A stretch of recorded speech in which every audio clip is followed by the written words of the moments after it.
Boa tarde e obrigado por aguardarem. Sejam bem-vindos à teleconferência da Tegma Gestão Logística S.A. para a discussão dos resultados referentes ao primeiro trimestre de 2021. Estão presentes hoje conosco os senhores Marcos Medeiros, diretor-presidente, e Ramon Pérez, diretor financeiro e de Relações com Investidores. Informamos que esse evento está sendo gravado e que todos os participantes estarão apenas ouvindo a teleconferência durante a apresentação da companhia. Em seguida, iniciaremos a sessão de perguntas e respostas, quando maiores instruções serão fornecidas. Caso algum dos senhores necessite de assistência durante a conferência, queiram, por favor, solicitar a ajuda de um operador, digitando *0. O replay desse evento estará disponível logo após seu encerramento, por um período de 7 dias. Assim, gostaríamos de passar a palavra ao Sr. Marcos Medeiros, diretor-presidente da Tegma, que dará início à apresentação. Por favor, Sr. Marcos, pode prosseguir. Olá, pessoal. Boa tarde a todos. Espero que todos estejam bem, com saúde. Em nome de toda a empresa, agradeço mais uma vez a participação e mais uma teleconferência de resultados. Nesse trimestre, reformulamos a nossa apresentação para que ela possa ficar mais dinâmica e, com isso, melhorar ainda mais o entendimento da empresa e de seus resultados. Aqui comigo estão Ramon Pérez, nosso diretor financeiro e de relação com investidores, Ian Nunes, head de RI, e William Santos, o nosso analista de RI. Bem, começando pelo slide 2, como é de conhecimento de todos, a pandemia de Covid-19 vem impactando de maneira severa a economia global, tornando o ambiente extremamente volátil e colocando incerteza sobre declarações prospectivas realizadas nessa apresentação. A Tegma está fornecendo informações na data dessa comunicação e reserva-se expressamente o direito de não atualizar quaisquer declarações contidas nesse evento. Bom, passando para o slide 3, antes de falar dos destaques do trimestre, gostaria de comentar um pouco sobre o momento atual que passamos. Nosso principal mercado de atuação de veículos novos se encontra em um momento atípico. Por um lado, há sinais evidentes de que há uma demanda reprimida por veículos considerável, seja de locadoras, de frotistas ou de pessoas físicas, refletindo no aumento da venda de veículos usados, em uma grande fila de espera. Por outro lado, as montadoras têm enfrentado diversos desafios de produção, por conta da falta de peças, do aumento de custos para a produção, do preço dos veículos e de restrições de mobilidade impostas à sociedade por conta da pandemia. Nós da Tegma estamos atentos ao curtíssimo prazo mais incerto, principalmente o segundo trimestre de 2021. E considerando que, quando houver a retomada da produção, as montadoras necessitarão de todo o apoio das operadoras logísticas para recompor os estoques na indústria com a maior agilidade possível. Começando pelo primeiro item do destaque, temos um novo fluxo logístico de entregas rodoviárias de veículos 0 km até o Chile, que se intensificou nesse trimestre. Essa operação é de alta complexidade, pelo fato de passar pela Cordilheira dos Andes, e se torna uma nova opção de escoamento para as montadoras aqui do Brasil. Assim, passa a ser menos dependente de questões como atraso de portos ou disponibilidade de navios nesse momento de gargalos logísticos internacionais. Apesar de não representar tanto em termos de receita, se trata de mais uma forma da Tegma se provar como uma provedora completa de soluções para os nossos clientes, ampliando ainda mais nossas vantagens competitivas. O segundo item trata da ampliação do escopo de serviço para clientes atuais da operação de logística industrial, da divisão de logística integrada. Conforme parte do plano de expansão dessa divisão, que é de oferecer cada vez mais serviços interconectados para os clientes atuais e novos, conseguimos fechar o serviço de transporte rodoviário de sulfato de sódio até a fábrica de um cliente atual, assim como firmar acordo de transporte rodoviário com outro cliente. Com isso, conseguimos entregar crescimento da melhor forma, com contratos que são baseados em produtividade e não somente em preço, fidelizando o cliente e gerando valor tanto para ele quanto para os nossos acionistas. O terceiro ponto trata de algo que comentei anteriormente. As paradas de produção de veículos que ocorreram no primeiro trimestre de 2021 foram causadas principalmente pela falta de peças e de semicondutores, uma crise que afeta a produção de veículos em todo o mundo. Apesar desse problema e do fechamento das fábricas da Ford em janeiro de 2021, a indústria conseguiu manter a produção estável nesse trimestre na comparação anual, em função dessa indisponibilidade ter afetado mais algumas montadoras do que outras. A General Motors, fabricante do veículo mais vendido no país, o Onix, interrompeu algumas vezes a produção deste modelo em março e, de acordo com a própria montadora, em comunicados divulgados, tem previsão de manter a fábrica de Gravataí, no Rio Grande do Sul, parada até junho de 2021. Outras paradas de montadoras não estão descartadas e estamos atentos aos desdobramentos em nossas operações. Por último, o quarto item trata da alteração substancial da participação de mercado das montadoras de veículos nas vendas nacionais. Observando o desempenho de vendas por marca do primeiro trimestre de 2021 na comparação com o primeiro trimestre de 2020, é possível notar que somente 2 das 7 maiores marcas cresceram. A FCA, a Stellantis, que cresceu 33%, já conta com quase 1/3 do mercado. E a Hyundai, as restantes ficaram ou estáveis ou reduziram suas vendas. Se desconsiderarmos a Ford, que encerrou suas operações locais, a General Motors, um importante cliente nosso, foi a que teve pior desempenho nessa comparação, em função da limitação temporária de produção que foi explicada no item anterior. Assim, passo a palavra para o Ramon Pérez, nosso CFO e diretor de Relações com Investidores, para continuar com a condução desta apresentação. Obrigado, Marcos. Boa tarde a todos. Então, no slide 4, vemos as principais estatísticas do mercado de veículos no Brasil.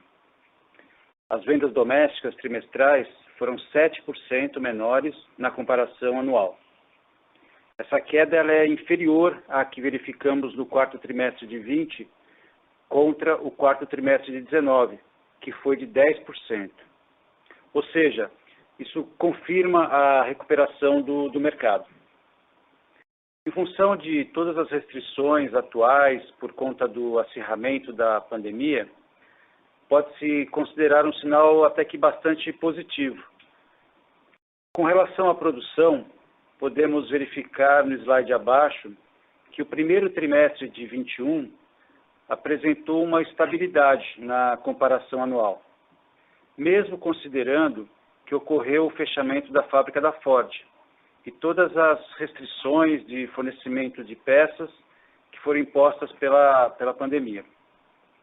Já as exportações tiveram um desempenho positivo e cresceram 4% no primeiro trimestre, na comparação anual, influenciadas principalmente pela desvalorização do câmbio, que as tornou mais competitivas. Passando para o slide 5, nós vemos os principais indicadores operacionais da divisão de logística automotiva. No gráfico acima, vemos a quantidade de veículos transportados no primeiro trimestre de 21. Foi 12% menor na comparação anual, o que se reflete numa perda de 2,9 pontos percentuais do nosso market share, que foi de 22,8%. Essa redução ela se deve principalmente às alterações das participações de mercado das montadoras, conforme foi mencionado nos destaques do trimestre, em função da parada de produção temporária de um importante cliente. A distância média, no gráfico abaixo, também apresentou um desempenho negativo no trimestre, explicado principalmente por conta do aumento da participação das exportações que foram via porto no mix de transportes. Também é explicado pelo fechamento, da fábrica da Ford no Brasil em janeiro, e que implica que não haver mais viagens desde o estado da Bahia, onde ficava uma das fábricas da Ford, até as regiões Sudeste e Sul. Passando para o slide 6, mencionamos os resultados da divisão de logística automotiva. Podemos ver do gráfico acima que a receita líquida da divisão foi 17% inferior no primeiro trimestre, na comparação anual, principalmente em função dos aspectos mencionados, como a queda da quantidade de veículos transportados e a redução da distância média. Além disso, também houve uma queda das receitas dos serviços logísticos em função do menor estoque da indústria. Mas, apesar disso, houve ao longo do ano passado e no primeiro trimestre de 21, reajustes de tarifas, mas que contribuíram positivamente para a receita. No gráfico abaixo, à esquerda, podemos ver o EBIT, o lucro operacional da divisão, no primeiro trimestre de 21. E apresentou um crescimento de 37% em relação ao ano anterior, ou uma margem de 12,4%. Parte desse incremento é proveniente de controles de custos e despesas implementados durante os últimos meses. Mas devemos mencionar também que eventos não recorrentes aconteceram também no primeiro trimestre de 20, piorando o seu resultado.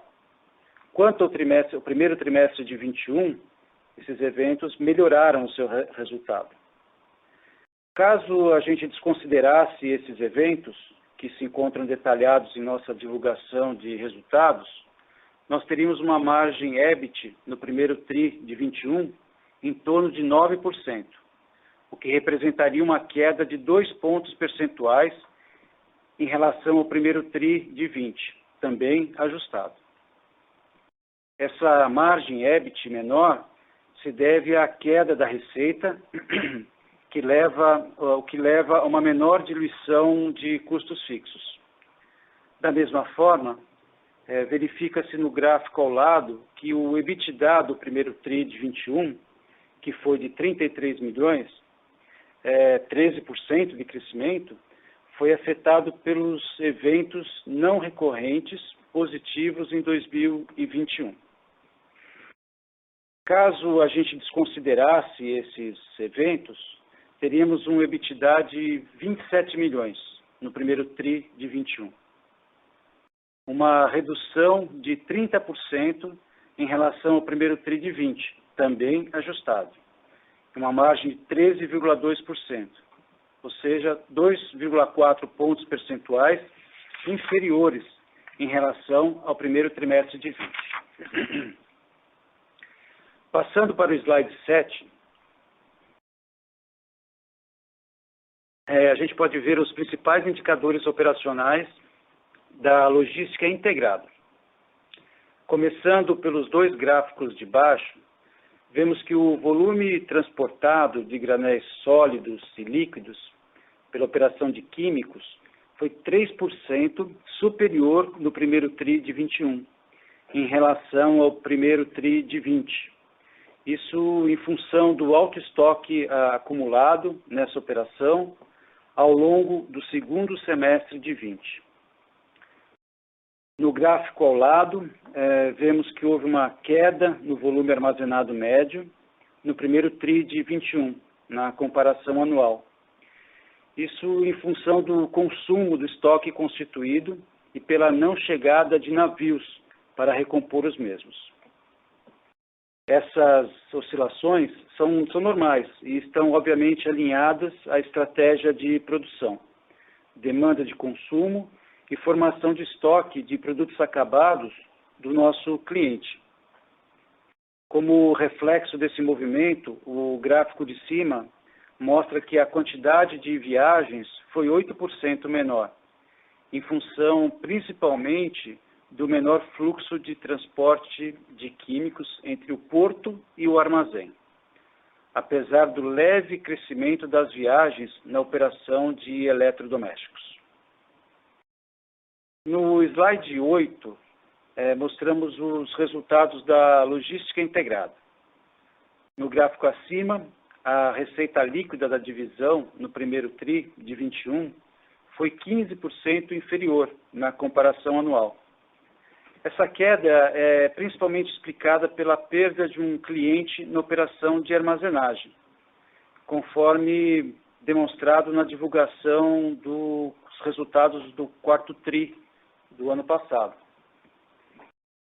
Passando para o gráfico abaixo à esquerda, em que mostramos o EBIT da divisão, vemos que houve uma retração significativa desse EBIT de 37% no primeiro trimestre de 21, na comparação anual, o que representa uma redução de 5,7 pontos percentuais da margem EBIT. Esse desempenho é explicado pela descontinuação do cliente de armazenagem, que, conforme mencionamos anteriormente, tornou-se deficitária, apesar de todos os ajustes de custo que foram promovidos. Além disso, o mix de serviços da logística industrial foi temporariamente menos favorável, com um aumento de serviços que têm margens inferiores. No gráfico à direita, podemos ver que o EBITDA da divisão foi 33% inferior no primeiro trimestre de 21, em comparação com 20, resultando numa contração de 7,9 pontos percentuais da margem. Além das mesmas explicações que mencionamos, para a contração do EBIT, o EBITDA atualmente tem uma distorção proveniente da implementação do IFRS 16, no sentido de que ele não contempla mais os custos de aluguel. Se a gente fizesse a mesma comparação, incorporando os custos de aluguel, ou seja, se a gente calculasse o EBITDA no formato anterior, a margem do primeiro trimestre de 21 seria de 23,8%. E aí nós teríamos uma queda de somente 2,6 pontos percentuais em relação ao EBITDA, obviamente calculado nas mesmas bases, para o primeiro TRI de 20. Isso estaria em linha com o mix de serviços desfavorável mencionado. Bom, passando agora para o slide 9, falamos sobre os resultados consolidados. Podemos ver que a receita líquida da companhia se retraiu 16%. Esse desempenho foi principalmente impactado pela redução da quantidade de veículos transportados na divisão automotiva. Apesar desse desempenho, podemos ver um crescimento no gráfico abaixo à esquerda do EBIT, de 13% no primeiro TRI de 21, na comparação anual. Ou seja, uma expansão de 3,4 pontos percentuais da margem. Esse desempenho, conforme explicado anteriormente, se deve, em parte, a eventos extraordinários que ocorreram em ambos os trimestres, mas também ao processo de controle de custos e despesas, implementado ao longo do ano de 2020, e também no primeiro trimestre de 2021. No gráfico do meio, podemos ver que o EBITDA da companhia foi praticamente estável no primeiro TRI de 21, em 43 milhões, representando uma margem de 18,5%, um incremento de 2,7 pontos percentuais na comparação anual. Esse incremento, da mesma forma, se deveu a eventos extraordinários em ambos os trimestres e pelo controle de gastos implementado nos últimos meses. Por último, no gráfico à direita, onde mostramos o nosso lucro líquido, nota-se que no primeiro TRI de 21, apresentamos 20 milhões de reais. Isso é 5% superior a 2020, resultado de toda a descrição das variações operacionais anteriores, de um ligeiro aumento nas despesas financeiras, isso em função da contratação de dívidas a um custo um pouco mais elevado no início da pandemia, a fim de fortalecer o nosso caixa, e de uma equivalência patrimonial ligeiramente inferior na comparação anual. No slide seguinte, o de número 10, damos destaque a um fator muito importante no momento de incerteza atual que vivemos, que é a gestão de custos e de despesas. No gráfico acima, mostramos nas duas primeiras colunas que a receita líquida da divisão de logística automotiva, conforme mostrado anteriormente, foi 17% inferior no primeiro TRI de 21 na comparação com o ano anterior. Ao lado, a gente pode observar que os custos variáveis se retraíram 14%, demonstrando o alto nível de correlação que existe entre eles.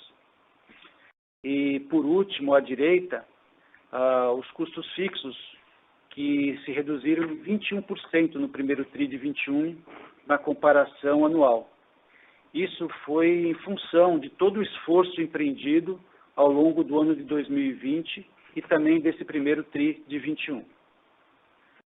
Já no gráfico abaixo, a gente mostra as despesas gerais e administrativas consolidadas. Primeiro, do lado esquerdo, onde se pode encontrar uma comparação das despesas do primeiro TRI de 21, que foram de 18 milhões de reais, 33% inferior ao primeiro trimestre de 20. E ao lado, mostramos a mesma comparação, só que em relação ao quarto TRI de 20, no qual houve uma redução de 16%. Essa gestão de despesas, ela faz parte das reduções implementadas pela administração ao longo do ano, para fazer face ao impacto da pandemia, sendo que essas economias elas foram realmente incorporadas de forma perene. Dentre os principais itens dessas economias, a gente pode destacar a redução com a folha de pagamentos, em função do ajuste realizado ao longo do ano passado, a queda de despesas com serviços terceirizados, como consultorias, e a redução com custos rescisórios, entre outros. Mais adiante, no slide 11, mostramos no gráfico à esquerda o fluxo de caixa livre da companhia, que, conforme pode ser observado nos últimos 3 anos, tem sido crescente. Falando do primeiro TRI de 21, tivemos 44 milhões de reais de fluxo de caixa livre, um patamar ligeiramente inferior ao do ano anterior, em função do que já expusemos anteriormente, em termos de questões operacionais e também pelo fato de haver houve uma menor compensação de crédito tributário no primeiro trimestre de 2021. No gráfico do meio, a gente constata que o ciclo de caixa consolidado está em 39 dias. Esse é um patamar recorrente da companhia, que pode ser observado nos trimestres recentes, em função da normalidade dos prazos de recebimento, e de um trabalho que fizemos também na centralização de pagamento aos fornecedores, o que ampliou o prazo médio de pagamento. Por último, ao lado, nós temos os investimentos realizados pela companhia no primeiro TRI, que somaram 7 milhões, uma retomada dos investimentos a um nível parecido ao período pré-pandemia, em percentual da receita líquida, próximo de 3%. O principal investimento desse trimestre foi a aquisição de embalagens para a operação de eletrodomésticos. No slide 12, mostramos detalhes sobre a nossa estrutura de capital. No primeiro gráfico fica evidente que o caixa de mais de 300 milhões de reais, 305 milhões de reais em março de 21, é muito superior às amortizações da dívida bruta atual nos próximos 4 anos. Esse valor ele se deve tanto à nossa capacidade de geração de caixa operacional, como também à redução da necessidade de capital de giro, por conta do nível menor das operações. Além disso, é uma decisão estratégica da companhia em mantê-lo. Essa posição de caixa, quando comparada ao nosso endividamento bruto, resulta num caixa líquido de 111 milhões de reais, refletindo a nossa estrutura desalavancada. Já no gráfico à direita e acima, ele confirma que a elevação do nosso custo médio da dívida se deve à captação, né, que foi feita no início da pandemia, como a gente já explicou anteriormente, e que visou o fortalecimento do nosso caixa. O custo da dívida em março de 21 permanece em CDI mais 2,9. Por último, mostramos que o nosso rating, atribuído pela Fitch, permanece no patamar de A local e mantém a perspectiva estável. Acho importante destacar que esse rating acaba de ser confirmado pela agência na última sexta-feira, o que confirma, né, a solidez financeira da companhia e, ao nosso ver, ratifica o acerto de nossas diretrizes estratégicas de condução dos negócios e das nossas perspectivas de crescimento. Finalmente, passando para o último slide, mostramos primeiro a evolução do nosso retorno, tanto sobre o capital investido, quanto sobre o patrimônio líquido. Destacamos que o ROIC de 17,8% no primeiro trimestre de 21 reflete uma inflexão na tendência de queda que tínhamos desde o primeiro TRI de 20. Isso confirma a recuperação do mercado automotivo ao longo do segundo semestre de 20, como também todo o controle de custos e despesas empregado pela empresa, que permitiu que retomássemos esses níveis de margens operacionais a patamares parecidos ao de 2019. Ao mesmo tempo, o retorno sobre o patrimônio líquido se manteve em 11,6%, praticamente estável em relação ao quarto trimestre de 20. No gráfico abaixo à esquerda, a gente mostra o histórico de dividendos e juros sobre capital que foram pagos pela companhia. Na linha cinza, o payout do ano de 20 retornou ao patamar acima do nosso nível mínimo de 50%, que é estabelecido em nossa política indicativa. Já na linha laranja, abaixo, podemos ver o dividend yield, que foi de 2,4% em 2020. Nos gráficos ao lado, encontram-se as informações relacionadas às nossas ações. Nós acreditamos que os níveis atuais dos múltiplos de mercado, eles se devem principalmente pelas incertezas, né, relacionadas ao mercado automotivo, o que contribui, ao nosso ver, fortemente para a depreciação da nossa ação. Embora nós nos mantenhamos confiantes, né, da retomada e dos sinais positivos vindos do mercado, em especial da demanda reprimida por novos veículos. Por último, na parte de baixo, nós vemos o desempenho da nossa ação em comparação com o índice Bovespa. Acho que vale a pena destacar que, a partir de abril, percebe-se uma retomada da confiança dos investidores, provavelmente baseada nos dados de mercado de março e na crença de uma retomada mais consistente do mercado automotivo. Acho que era isso, eu volto a palavra ao Marcos para as considerações finais. Obrigado, Ramon. Bom, no último slide, destacamos à esquerda aí os próximos eventos que estaremos presentes e esperamos a participação de todos, né? Abaixo destacamos os últimos eventos que participamos também. Um deles pode ser revisto no YouTube.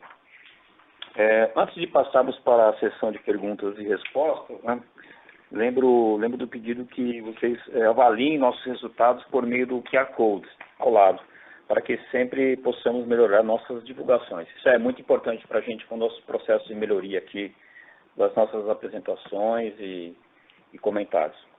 Obrigado, pessoal.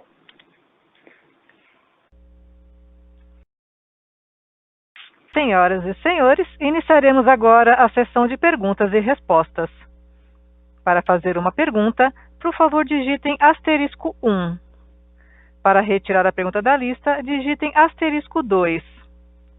O Sr. Marcos lerá as perguntas feitas por meio do webcast. A primeira pergunta é de Pedro Zaniolo, da Condor Insider. Boa tarde, gente. Obrigado pela pergunta. Eu queria saber se vocês podem dar um pouco mais de detalhes de como que andou o mês de abril, tanto na divisão de logística integrada quanto da automotiva. E segundo, se vocês estão vendo alguma recuperação já no segundo trimestre, principalmente da logística automotiva, ou vão ficar mais para o segundo semestre? Obrigado.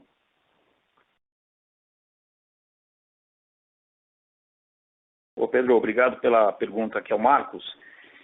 Bom, o resultado de abril, a Fenabrave acabou de divulgar aí, né, e a gente já fez uma leitura aqui, uma pré-análise, né. A gente pode perceber aí que as vendas foram 7,5% inferiores a março, quando você pega o valor total, né, o valor nominal. E aí, principalmente por conta de que abril teve 3 dias úteis a menos, né. Mas, por outro lado, se você olhar as vendas, né, nós olhamos aqui um efeito importante, que são as vendas diárias de abril, né? E aí elas foram 6% superiores a março. E isso para nós é um bom indicador de demanda, né? Ou seja, significa que a demanda ela está crescente. E também é importante mencionar, né, que as vendas de março elas foram infladas, né, por conta de vendas que, na verdade, elas aconteceram em dezembro e janeiro, mas que só foram entregues em março. Então aí acabou dando um pouco esse efeito no mês de março, né? E falando assim rapidamente, só para dar 2 exemplos aqui de algumas dos nossos clientes, né, de algumas montadoras.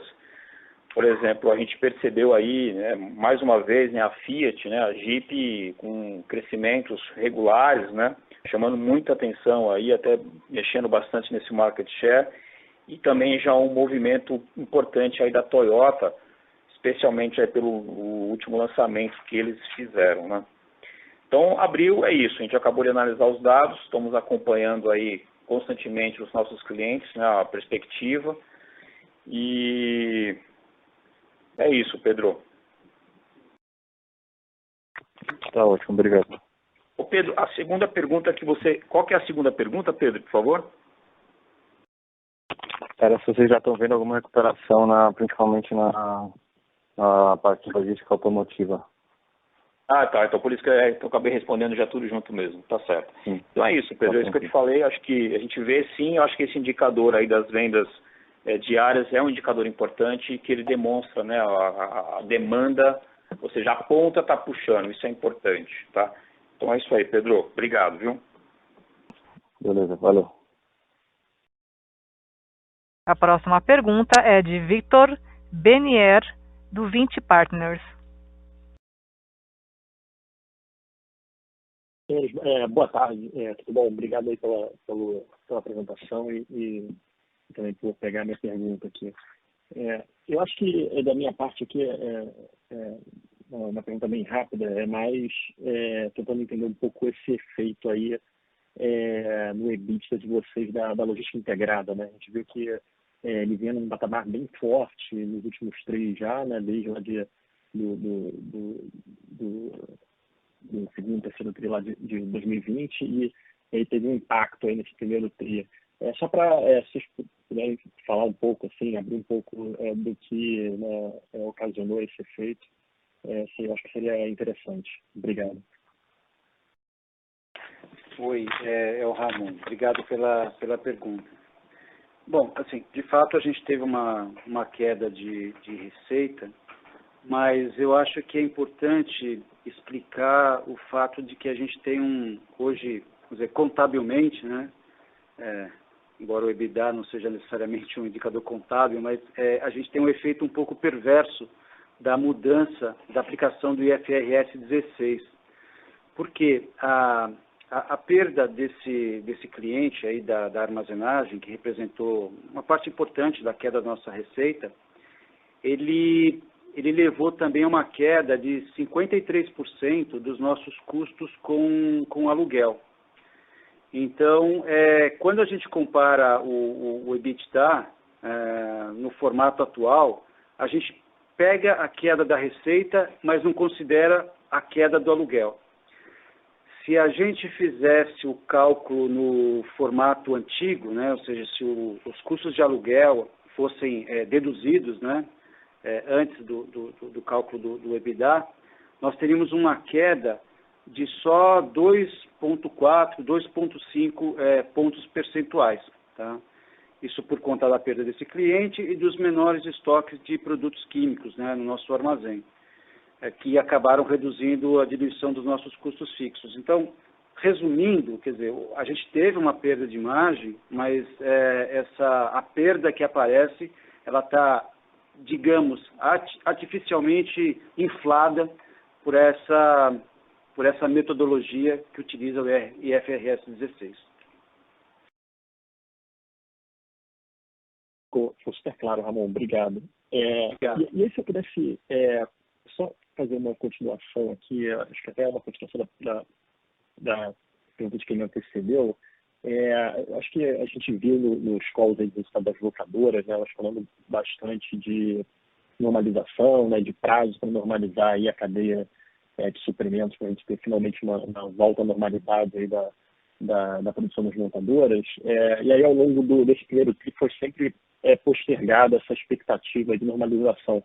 Só se vocês têm algum indicativo, assim, já tem as montadoras um pouco mais confiantes, talvez, que isso possa acontecer mais para o início do segundo semestre do que para o final, enfim, só para ver a opinião de vocês.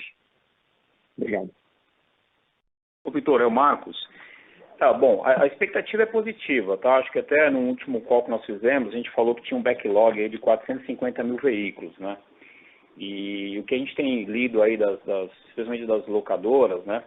Que a frota deles está envelhecendo, aí com isso eles ficam, o custo operacional começa a aumentar, então existe realmente aí uma necessidade até já de trazer esses novos equipamentos, né? Então acho que as montadoras, claro, não querem perder essa demanda, né? Então acho que tinha aquela briga lá atrás, tentar segurar um pouco o preço e tal, mas acho que essa guerra de braço, ela deve estar avançando e certamente as locadoras vão ter que recompor esse estoque, né? Uma coisa que também a gente está lendo aí constantemente é que eles não estão conseguindo nem vender mais carros, né? Porque se você vende carro usado, você fica sem carro para atender as lojas. E até por um lado foi bom que eles aumentaram os preços, né? Ou seja, as locadoras realmente estão num momento muito positivo do ponto de vista de receita, né? O ticket aumentou bastante em função dessa falta de veículos, mas existe sim uma demanda aí reprimida se era 450 mil, já deve estar aí em torno de 500 mil veículos, né? E o indicador importante a frota está ficando envelhecida, né? Então acho que é isso, Vitor. Acho que tem sim um cenário aí de retomada desses volumes aí pelas locadoras. Super claro, Marcos. Obrigado pela resposta. A próxima pergunta será da webcast. Oi. Essa pergunta, então, ela chegou aqui por escrito, eu vou lê-la. Deixa eu ver, do Rafael Mesonave, desculpa, está agradecendo pela apresentação, e a pergunta dele é a respeito da margem EBITDA da logística automotiva. E ele pergunta, caso desconsiderássemos os eventos não recorrentes, ou seja, desconsiderando esses eventos, ela foi bem prejudicada nesse trimestre, né? Então, ele pede para a gente comentar. Bom, aqui também tem uma parte da explicação, vou tentar, enfim, de uma forma didática colocar isso, mas assim, também se deve a essa questão do IFRS 16, mas aqui eu acho que tem mais uma tempestade perfeita, porque tem vários fatores que acabaram contribuindo para a gente ter essa fotografia, né? Estou me referindo a queda, né, do volume, né, que foi constatado e já foi explicado aqui, que resultou inclusive na queda do nosso market share, mas é que também nesse trimestre a gente teve uma queda importante da distância total percorrida, porque a gente precisa ter em mente, né, que a nossa receita ela vem da relação entre a quantidade de veículos e a distância média percorrida, né? Pelas razões já explicadas, né? Enfim, essa distância foi menor, exportações, via porto, transporte da Bahia, que deixou de acontecer, volume menor de um cliente importante que tem uma fábrica no sul, enfim, tudo isso afetou a nossa distância. Para vocês terem uma ideia, se a gente comparar a distância total desse trimestre, ela só foi observado o mesmo nível de distância em 2016. Né? É uma época em que a gente vivia uma outra crise, né, que também foi muito importante no Brasil. A gente até fez uma conta aqui, né, que é para tentar medir isso, né, e naquela época a gente tinha uma margem EBITDA, lá em 2016, na casa dos 7%. E lembrando que lá não existia IFRS 16, tá? Então é o EBITDA antigo, né? 7%. Nesse primeiro trimestre agora de 21, né, se a gente desconsiderar os eventos recorrentes e se a gente tirar também os efeitos do IFRS 16, para poder comparar banana com banana, a gente teria uma margem EBITDA de 9,5%. Então, eu acho que isso isso evidencia, né, essa diferença, ou seja, com o mesmo nível de operação, de volume, de distância, né, percorrida, a gente tem hoje 9,5% de margem de EBITDA contra 7% em 2016. Essa melhoria ela é fruto do aumento de produtividade da companhia como um todo, né? Então, as nossas margens hoje, elas estão até melhores do que elas estiveram no passado, e a gente está preparado para aproveitar, para surfar nessa onda da recuperação que todos nós acreditamos que vai acontecer nos próximos meses.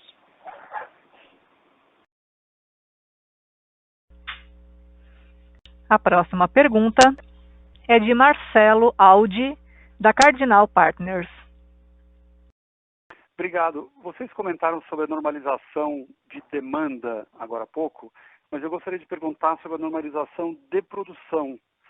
Do que vocês acompanham, e isso não é só uma restrição de Brasil, é restrição de mundo, como é que vocês vislumbram essa normalização de produção com normalização de suprimento por parte das montadoras daqui para frente?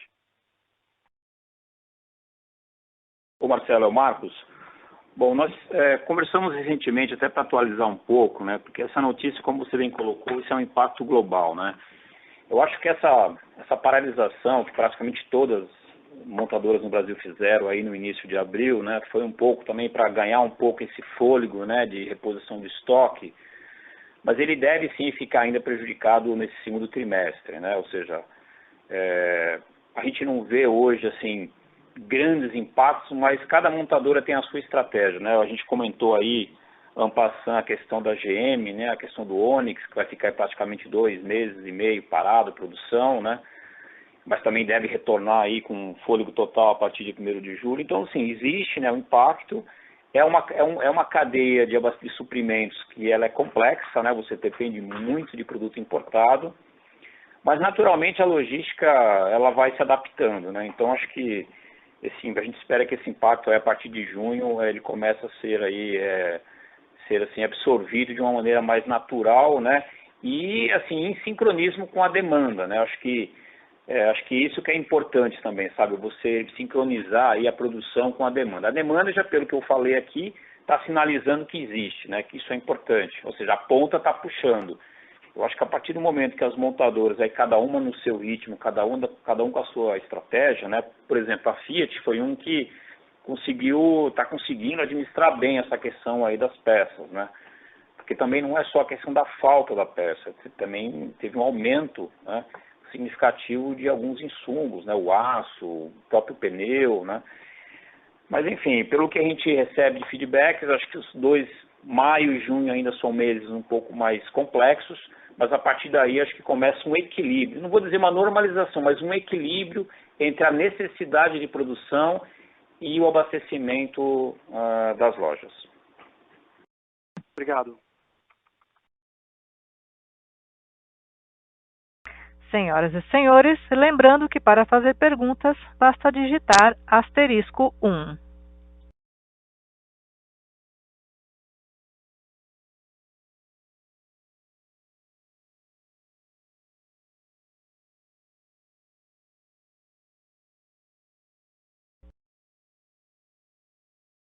Encerramos nesse momento a sessão de perguntas e respostas.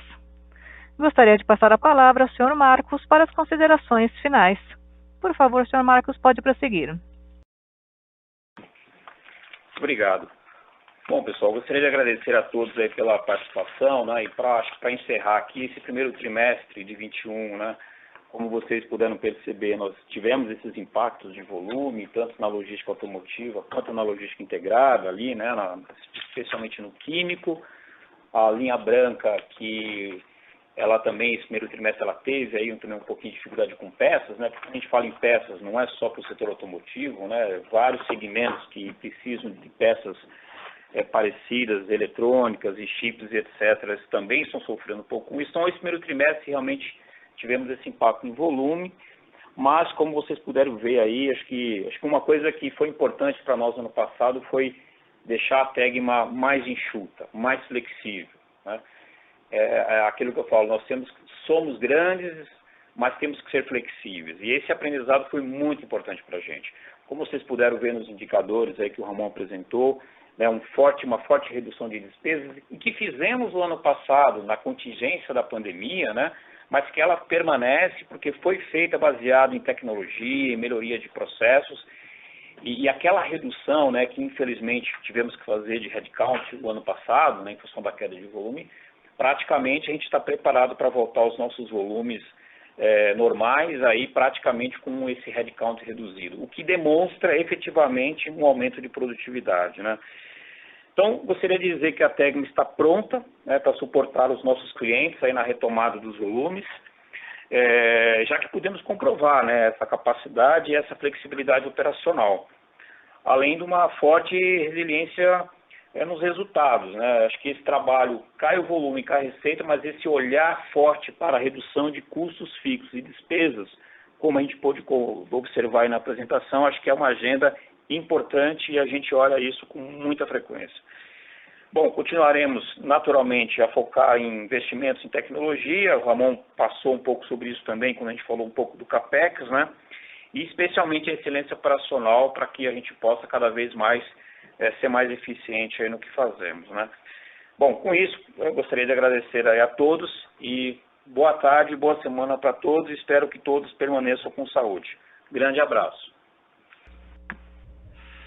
A audioconferência da Tegma está encerrada. Agradecemos a participação de todos, tenham uma boa tarde e obrigada por usarem Chorus Call.